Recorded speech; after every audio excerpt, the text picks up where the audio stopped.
Bonjour, je vais vous faire un petit topo sur ma perception et plutôt mon questionnement par rapport à cette notion où on dit qu'une maladie est égale à une émotion. Donc, bienvenue sur cette vidéo, je suis Mathilda Moutoussamy, je suis énergéticienne et formatrice en énergétique.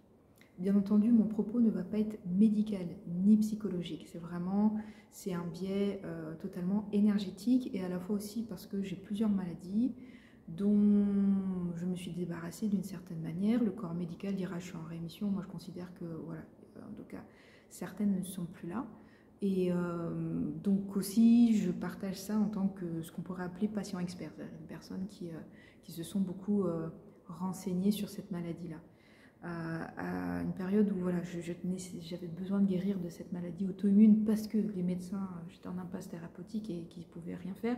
J'ai pris aussi beaucoup de temps de lire énormément tout ce que je pouvais trouver sur le microbiote, sur tout le système digestif, dans les revues scientifiques en fait. Il y avait des personnes qui partageaient ça sur des forums pour essayer de comprendre le microbiote qui est beaucoup plus compris à l'heure actuelle et c'est beaucoup plus facile d'avoir les informations au jour d'aujourd'hui. Donc je reviens, mon sujet c'est de parler sur est-ce qu'une émotion est une maladie, parce que je vois souvent ça qui est partagé. Comme moi dans tout ce que je partage, il me paraît très important de mettre de la nuance.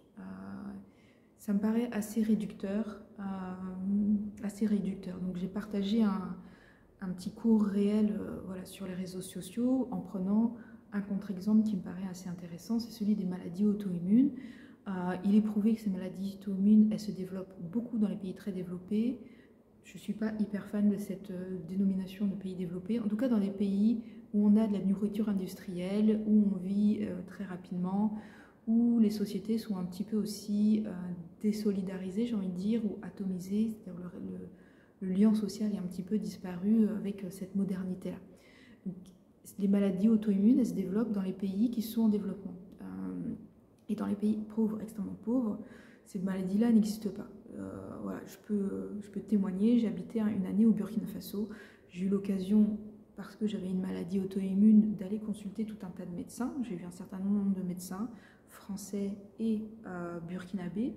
Il faut savoir que tous les médecins burkinabés, à un moment donné, ils viennent faire leurs études ou en stage en Occident, donc ils connaissent les maladies occidentales, ils sont formés un petit peu à toutes les maladies, même s'ils ne les ont pas sur place. Donc j'ai eu ces discussions-là avec des professeurs d'université, les médecins locaux aussi également, et ces maladies-là n'existent pas. Alors il peut y avoir, donc en Occident, on dit que ces maladies-là, elles sont du coup environnementales.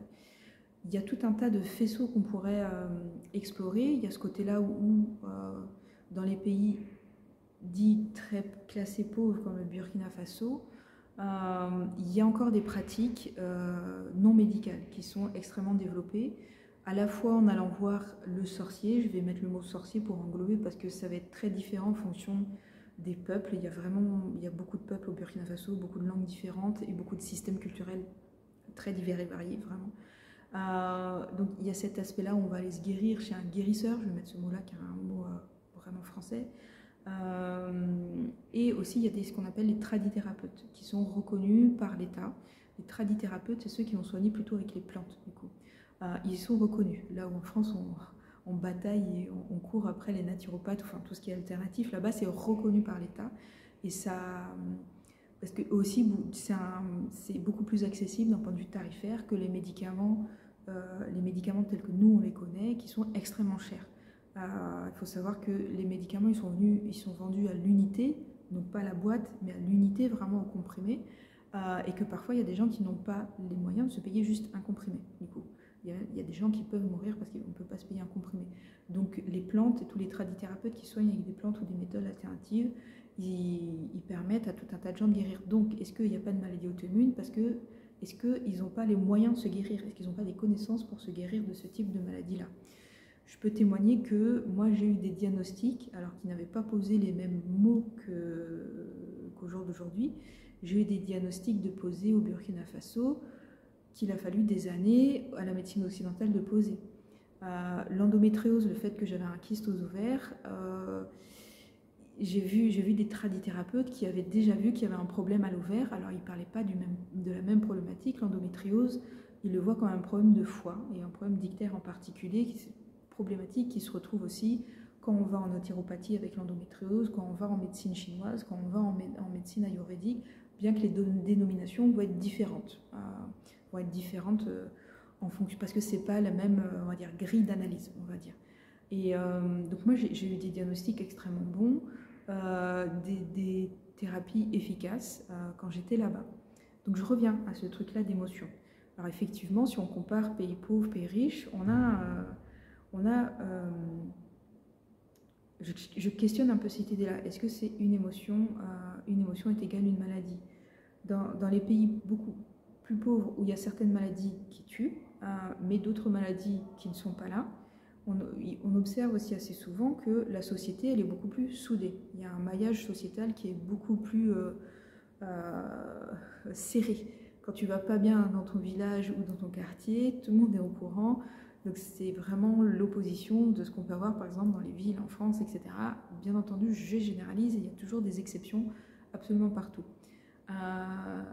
Et on sait au jour d'aujourd'hui quand on a des traumas que la résilience elle passe par autrui, de reconstruire des relations. On le sait avec les dernières études.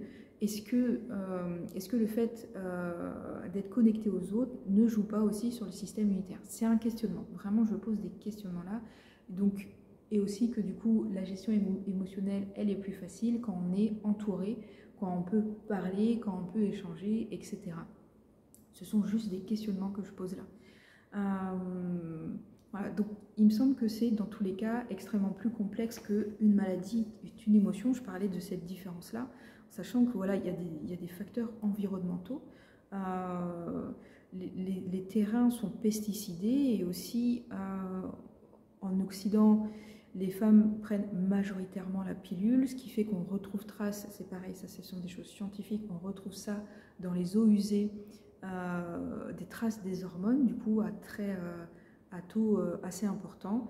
Je vous renvoie vers Greenpeace qui a fait beaucoup d'études notamment sur ces questions-là.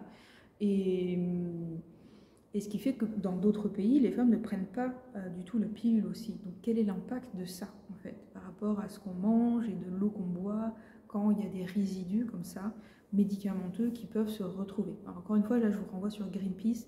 Allez sur le site de Greenpeace, il y a tout un tas d'études qui ont été faites et de résultats d'études pour un peu cibler, expliquer toutes ces choses-là.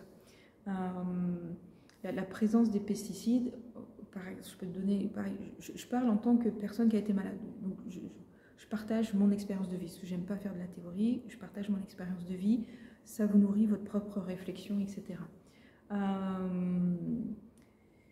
Il y a des aliments, quand ils sont pas bio, je ne peux pas les manger, j'ai des effets tout de suite. J'ai des effets qui sont absolument immédiats et qui ne le sont pas. Et je pense qu'on est beaucoup à être concernés sur la banane et le concombre en particulier. Quand ils sont bio, je n'ai aucun effet. Et c'est genre dans l'heure qui suit, hein, après avoir mangé. Si je mange du pas bio, j'ai des effets... j'ai des réactions au niveau du système digestif qui sont dans les heures qui viennent. Je pense qu'on est assez nombreux. M'étant renseigné, c'est quoi la différence entre bio et pas bio? Bien sûr, il y a les pesticides, mais il y a surtout les produits qu'ils mettent sur les bananes, notamment pour qu'elles n'arrivent pas à maturité. Voilà, je ne suis pas sûre, je n'ai pas vu d'allergologue, etc. Mais voilà, pareil, je pense qu'on est nombreux à être concernés sur ce point-là. Donc, résumé à maladie, émotion, voilà, il y a des choses qui sont beaucoup plus complexes que ça. Il y a aussi le fait de prendre, quand on prend en charge le trauma, par exemple, oui, il y a des émotions qui vont être bloquées, qu'il va falloir faire sortir. Oui, ça c'est vrai, mais juste faire sortir les émotions quand on a eu un trauma, pour moi, ça ne suffit pas. Si on ne fait pas le travail psy, juste virer l'émotion, ça peut être sans fin par rapport à quelqu'un qui a un trauma, si la psyché n'a pas eu le temps d'être reconstruite. Alors ça dépend bien sûr de l'ampleur du trauma, de l'échelle du trauma. Je trouve que c'est problématique de mettre tous les traumas dans le même niveau, parce que tes parents ont divorcé quand tu avais 7 ans et un gars qui a fait la guerre, je suis désolée, mais c'est pas le même type de trauma. Hein. Le niveau de stress, c'est le même mécanisme de trauma, mais le niveau de stress oxydatif notamment va être vraiment complètement différent. Donc, en tout cas, dans les traumas, il y a parfois, dans certains cas, besoin de reconstruire, de faire un travail psychologique et de reconstruction de la psyché qui est extrêmement important. Et juste sortir l'émotion, parfois, sur certains traumas, ça peut être sans fin. La personne va se mettre à pleurer, et ça ne va plus jamais s'arrêter. Du coup, bien entendu, c'est pas tout le monde, ça dépend de certains. Ça va être juste certains types de traumas. Quand il n'y a pas la contenance psychique pour pouvoir tenir justement ces émotions pour qu'elles puissent sortir, ça peut être destructeur, vraiment destructeur pour les personnes. Voilà. Il me paraît important d'avoir une approche multifactorielle et j'espère que dans les décennies à venir, ça pourra se mettre en place, qu'on puisse travailler en corrélation avec le médical, l'énergétique, l'émotionnel et les psys pour aller bouger un petit peu tout ça, en laissant les gens complètement libres de leur spiritualité aussi. Ça me paraît assez important parce que c'est là où c'est plus facile de créer de l'emprise. Voilà, bien que voilà, l'emprise elle existe partout, il faut toujours faire attention dans tous les milieux. Voilà. Je pourrais partager aussi un autre aspect de cette question-là en disant que la maladie que j'avais, donc je vais détailler, j'ai détaillé ça si vous avez regardé, j'ai fait une vidéo particulièrement, une série de vidéos sur mon chemin de guérison pour expliquer. J'avais une maladie qui s'appelle une maladie inflammatoire chronique de l'intestin et qui répond au doux nom de rectocolite hémorragique. Alors, je pense qu'en disant ça, tout est dit, qu'on abrévie généralement sous RCH. Donc c'est une maladie inflammatoire. Et donc moi, j'ai commencé à guérir à la fois en acceptant qui je suis, c'est-à-dire en acceptant que je suis hypersensible, que je vois des choses. Et donc, c'est les moments où j'ai commencé à soigner moi-même, du coup, d'un point de vue énergétique, à utiliser mon magnétisme. Beaucoup d'anciens magnétiseurs m'ont dit que quand ils ne soignaient pas, ils avaient l'impression de brûler. Ils me parlaient de leurs mains qui brûlent, d'eczéma ou de process inflammatoires justement dans le corps. Voilà, moi, c'était au niveau du système digestif. Et il y a une bascule qui s'est faite dans ma tête, très concrètement. Je voyais déjà des psys à l'époque, mais la bascule, elle s'est faite quand je me suis dit un truc tout bête, qu'il fallait que j'arrête de me faire chier dans la vie. Donc si on ramène ça à des émotions, ça pourrait être rattaché à une forme de frustration, en tout cas d'éducation à tu dois faire ça et tu n'as pas le droit de choisir ce que tu as envie de faire. Et il y a plein de choses qu'on doit faire dans la vie, tu es obligé de le faire. Voilà, c'était un petit peu une éducation un petit peu ancrée comme ça.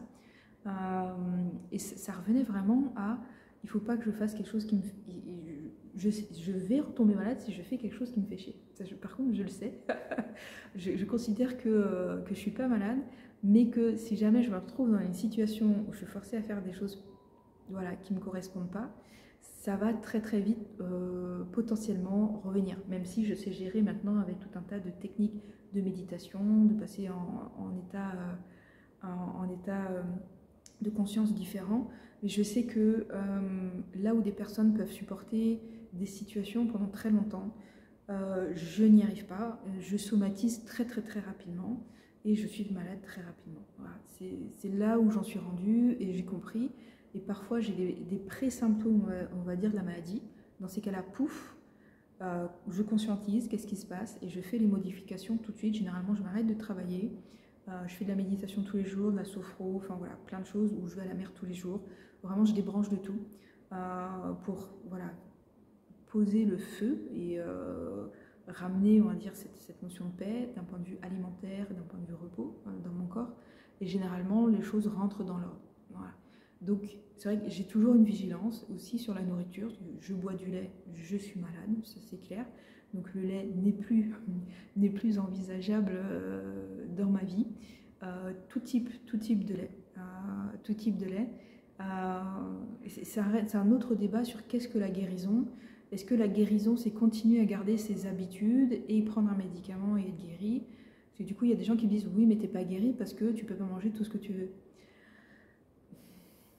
Si mon corps il veut pas de certaines choses, et pareil pour avoir lu tout un tas d'études sur le lait et pourquoi le lait n'est pas bon pour la santé, se forcer à manger, à manger du lait, à manger de la viande qui est OGM pesticidée, avec des animaux qui ont mangé des OGM, qui ont des tas d'hormones et de médicaments dans le corps. Est-ce que se considérer aller bien en étant obligé de prendre des médicaments, continuer à manger ça? Voilà, ça reste des questionnements, mais ça reste un débat. Moi, je chemine moi-même dans ma propre guérison, mais je n'ai pas vocation à vous dire c'est ça la guérison et c'est que ça, etc.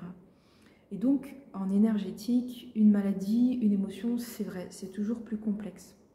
Il y a toujours des couches, et personnellement, en énergétique, je vois toujours des résonances entre le physique, l'émotionnel, le psychologique et l'énergétique, qui sont généralement en décalé. C'est pour ça que j'ai fait ce petit geste-là. Généralement, pour les personnes qui ont des problèmes inflammatoires, généralement, il y a un problème au niveau du ventre. Alors là, on pourrait faire la correspondance effectivement avec les émotions, parce que le ventre est le centre des émotions. Et généralement, ces personnes-là, elles ont un problème de porosité au niveau de leur aura. C'est-à-dire c'est comme si on a une porosité, une faiblesse au niveau de l'émotionnel, au niveau de l'aura, mais généralement c'est toujours en lien avec une situation familiale qui a d'une certaine manière posé ces bases-là et posé la non-possibilité de poser ses limites de manière très claire et très franche. Généralement la famille, mais aussi comme on vit dans des sociétés où à l'école aussi tu n'as pas le droit de poser, tu es obligé d'obéir, il y a plein de situations où on est obligé d'obéir, dans le travail en tant qu'adulte on est obligé d'obéir, le fait de pouvoir s'écouter et de vivre selon son propre rythme est très compliqué, on va dire, dans ces sociétés-là. Donc l'idée, je vous donne cet exemple-là, c'est qu'il y a toujours des correspondances un petit peu sur tous les plans. Si on va chercher de vie antérieure, il y a souvent une correspondance dans les vies antérieures. Et moi, je travaille rarement vie antérieure par vie antérieure parce que généralement, il y a des correspondances sur tous les plans. Si on considère que cette idée de la multidimension elle est vraie et qu'on existe dans plusieurs plans, dans ma perception, le problème se répercute à toutes les échelles, du coup, sous des formes diverses et variées. Donc c'est là où j'en suis dans ma compréhension à l'heure actuelle. Peut-être que dans ce que je me dis, je me trompe. Par contre, je suis plutôt assez sûre de moi dans ce que j'ai expérimenté vis-à-vis de moi-même, en guérissant moi-même. Mais ce qui est valable pour moi, par contre, ce diagnostic, enfin voilà, cette petite phrase que j'ai trouvée pour me dire qu'il faut que j'arrête de me faire chier dans la vie parce que j'avais une maladie qui me faisait chier tout le temps, ça a clairement créé une bascule au niveau de ma tête et dans la manière dont j'arrête de me forcer à faire des choses qui ne me plaisent pas. Par contre, ça a marché pour moi, je ne suis pas sûre qu'une autre personne avec la même maladie, ça va fonctionner forcément pour elle. Vraiment, parce qu'il y a des histoires complètement différentes, vraiment partout, vraiment partout. Et c'est intéressant le fait de simplifier ça. On est à une époque où on est habitué à l'industrialisation, à la standardisation, du coup, c'est-à-dire que tous les vêtements ils sont faits pour les 38, les 40, avec des tailles standardisées, alors qu'on sait très bien qu'on a des corps différents. Hein. Un 38 avec poitrine, un 38 avec pas poitrine, un 40 en fonction des hanches et de la taille des jambes. Enfin voilà, c'est pas très très cohérent. On est habitué à aller à l'école et on a seulement une certaine forme d'intelligence qui est mise en avant, une certaine manière de penser qui est mise en avant. On sait que ça ne fonctionne pas pour tout le monde. Le collège unique, ça a été étudié par les pédagogues. On sait que c'est d'une certaine manière une grande erreur. Il y a le collège unique ou le lycée pro quand on peut commencer à y aller. De manière voilà, moins connue, les MFR, voilà, ces autres systèmes pédagogiques qui sont d'ailleurs beaucoup plus innovants que le système global. On sait que c'est un problème. Toutes les manières de penser ne peuvent pas passer à la moulinette du collège unique. Il y a de cette seule manière de faire les choses. Donc on est tellement habitué à une simplification des choses qu'on continue, nous, à penser de manière simpliste. Et c'est vrai que moi, vraiment, je mets le focus là-dessus dans toutes les formations que je fais. Il ne faut pas réduire, il faut éviter de réduire. il faut éviter de réduire. On a toujours, on vit dans un environnement où il y a plein de choses qui nous influencent, il y a plein de choses qui nous traversent, il y a plein d'énergies qui nous traversent, il y a plein d'aliments différents qu'on ingère, de plus ou moins grande qualité et bonne qualité pour notre système, de remettre la complexité dans ces notions-là. Et c'est là aussi où pour moi l'énergétique, ça reste vraiment quelque chose de l'ordre de l'art ou de l'artisanat, parce qu'on est obligé de faire du cas par cas. On est obligé de faire du cas par cas. On ne peut pas standardiser et dire, voilà, j'ai une méthode de guérison pour telle maladie et elle va marcher pour tout le monde en énergétique. Voilà. Donc, je voulais partager un petit peu ça, toujours dans cette dynamique de mettre de la nuance, faire attention en soins énergétiques à ne pas poser de diagnostic, et de faire attention à ce qu'on partage en soins énergétiques, parce que les gens ont tendance à y donner beaucoup de poids, comme on donne beaucoup de poids à un diagnostic médical, à un diagnostic psychologique, où il y a toujours cette notion de, pareil, on est habitué à ce qu'on nous pose un diagnostic et qu'on nous pose dans une étiquette, et encore une fois, ça c'est quelque chose de notre époque et civilisationnel. Vraiment cette notion de mettre dans des cases, elle commence très concrètement 15e, 16e siècle. Voilà, pareil, ça a été étudié par les historiens en long, en large et en travers. Il y a une pensée que nous on appelle la pensée rationnelle au jour d'aujourd'hui. Elle se construit beaucoup en mettant, avec cette notion d'étiquette, mettre dans des cases, etc. Voilà, qui peut-être parfois empêche une forme de complexité et aussi de pouvoir être prise en charge par tout un tas de personnes compétentes dans divers phénomènes. Donc aussi, je rappelle qu'en énergétique, ce qu'on dit en énergétique, ça ne remplace pas un travail psy, ça ne remplace pas le médical, même si moi, avec tout ce que j'ai traversé, j'ai été abusée comme pas possible dans le milieu médical. Ils ont failli me tuer, donc moi, je suis vraiment pas pote avec le milieu médical. J'essaye de pas trop dire ce que je pense parce que j'influencerais trop. Mais voilà, Big Pharma et pourquoi on m'a donné les médicaments qu'on m'a donnés, qui ont failli me faire crever, etc. Voilà, il y a tout un système derrière. Et c'est vrai que cette dimension-là, je trouve qu'elle manque un peu dans l'énergétique, la spiritualité, le développement personnel, parce qu'on est très focus sur soi. Et du coup, on n'étudie pas le système autour. C'est très intéressant de comprendre le système médical en étudiant le système médical et pas juste en étudiant la médecine, savoir qu'est-ce qui est derrière.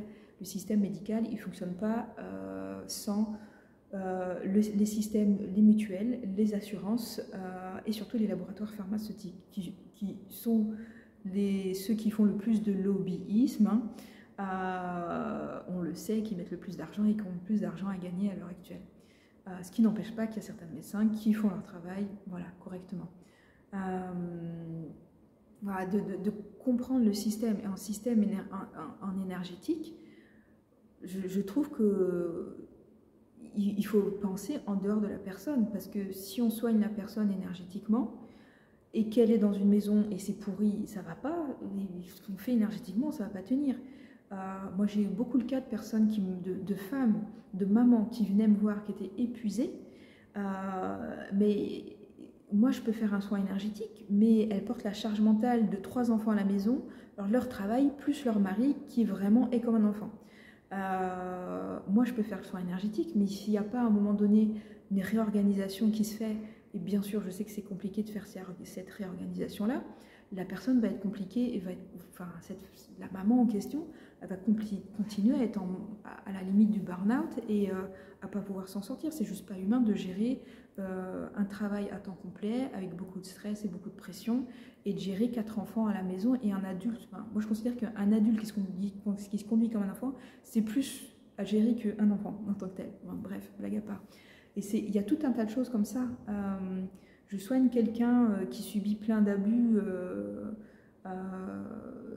en énergétique. On peut travailler sur qu'elle puisse de plus en plus voilà, devenir autonome dans ses énergies, puis se faire attraper.